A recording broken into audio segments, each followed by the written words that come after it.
And now, it's time for another Dice Tower review with Tom Vasel. Folks, I've been going to the Spiel Fair at Essen for several years, and it's been driving me nuts taking a look at the abstract strategy games from Gerhard's, and I decided finally that I was going to get them. They come in these plain brown boxes, but they look gorgeous. This one here, for example, toile, comes in a nice wooden board with marbles. They have that kind of classic look. This one has almost like a Chinese checkers look to it, but it's a very different game. This is an abstract strategy game for 2 to 3 players.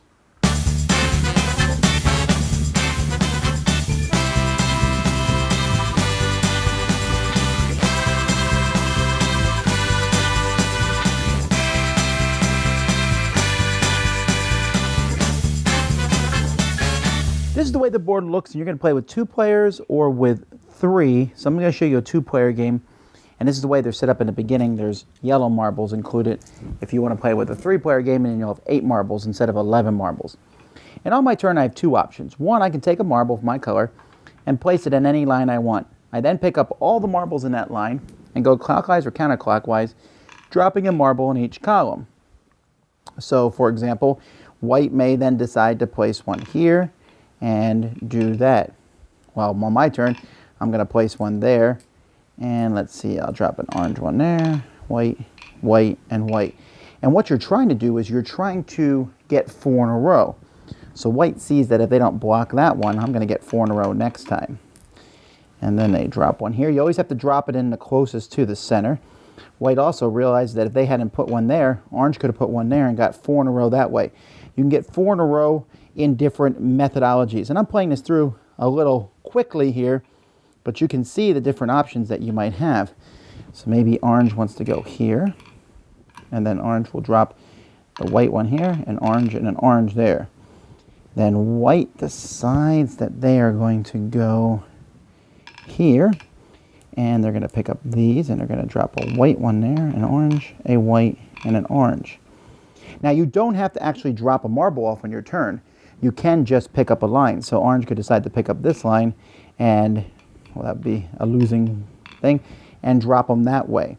And then white could do the same thing, and white says, let's see, what's a good position for white? It would probably be this one, taking this, dropping 1, 1. Oh no. Well, let's pretend they did that. Let's pretend they weren't very smart. In this case, they give the game to orange because orange has 4 in a row. And that's really how it works. It's going to feel a little bit differently when there is a 3rd color in the mix, but you're just trying to get 4 in a row, and it's going to happen eventually as you either drop a marble in, pick up the row, and drop them off clockwise or counterclockwise, or just pick up a row. You can never drop a marble into an empty spot. There always has to be at least one other marble there, and so the way to get marbles in empty spots is by dropping them off.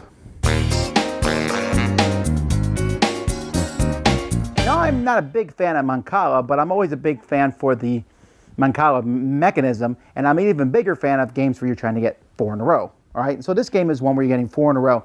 Now this game plays okay with 3, but it's really, I think, best with 2 players. I really like trying to outthink the other person because you're setting yourself up when you grab those marbles in your hand and you're like, okay, which direction am I going to go? If I go that direction, I could set myself up in a future turn as long as he doesn't see this. In fact, I'd say most of the time in this game, I've found that one person has lost because they made a mistake, not because the other person was better. Now that's fine. I mean, being better means you make less mistakes than the opponent. But what I mean is you're not necessarily setting yourself up to win. You are instead watching as a hawk for your opponent making a mistake. You can set yourself up to win, but they could try to block you. This game is so complex to me sometimes in how I'm looking at it and thinking about it that I think I would have a hard time saying, that's how if I set this here and here, no way, whatever they do, I've won. That's harder to see here. Fortunately, they don't have diagonal lines in this. Can you imagine if they did have diagonal lines in this? They would be curving. That'd be too hard to see. So it's just around, and even around, it's not always easy to see. If I have 1, 2, 3, if I have 1, 2, and a 3rd one here, dropping the 4th one, that's kind of it is kind of a curving 4 in a row. But that's, to me, part of the game. So it's a very simple game, just a couple rules essentially. Drop a marble, pick them up, drop them around. Or just grab a pile and drop them around. Very easy and simple, but offers some great depth. And of course, good quality. The white and orange marbles are a nice contrast. I wish there was more of the yellow marbles so that you could play a 2-player game with the L. As it is, you can only play with them for 3-player. But it is what it is. So that's toile. Dice Tower Judgment approved. Thanks so much for watching the Dice Tower videos. Find more great videos and reviews, as well as our top-rated audio podcast at Dicetower.com. You can also find other great shows at Dicetowernetwork.com. I'm Eric Summerer, and you've been watching The Dice Tower. The Dice Tower is sponsored by Cool Stuff Inc., where you can find great games for great prices. Cool stuff in stock. Check them out at CoolStuffInc.com. Shut the door.